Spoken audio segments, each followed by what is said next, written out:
एक गांव में ब्रजेश नाम का एक आदमी अपने परिवार के साथ रहता था। उसके परिवार में उसकी पत्नी नंदिनी और उसका बेटा प्रिंस रहता था। उसके पास एक प्यारी सी गाय थी। वह किराने की दुकान में काम करता था, लेकिन वहां का सेठ बहुत ही गुस्सैल और लालची था।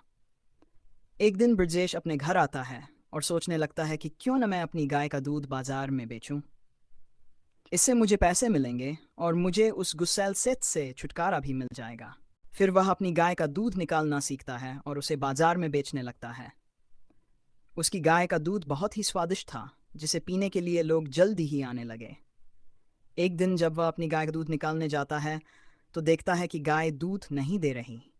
वह हैरान होकर उसे देखता है और कहता है, अरे ये तो बीमार लग रही है। वह सोच ही रहा था कि तभी उसके घर के सामने एक साधु आते हैं। साधु बाबा पूछते हैं, यह गाय किसकी है? ब्रजेश जवाब देता है, मेरी है बाबा जी, क्या हुआ? साधु बाबा कहते हैं, यह कोई मामूली गाय नहीं बल्कि एक जादुई गाय है। ब्रजेश चिंता से कहता है, बाबा मगर मेरी गाय तो बीमार हो गई है, मेरा धंधा भी नहीं चल रहा। बाबा मुस्कुराते हुए कहते हैं, तुम चिंता मत करो, बस इसकी सेवा करते रहो, ये तुम्हें कभी न कभी फल जरूर देगी। इतना कहकर बाबा वहां से चले जाते हैं। ब्रजेश साधु बाबा की बात मानकर गाय की सेवा करने लगता है। कुछ दिनों बाद वह गाय को जंगल ले जाता है। तभी अचानक गाय बोल पड़ती है, ब्रजेश तुमने मेरी बहुत सेवा की है, अब घर जाओ और मेरा दूध निकालो, अब मैं कभी दूध देना बंद नहीं करूंगी।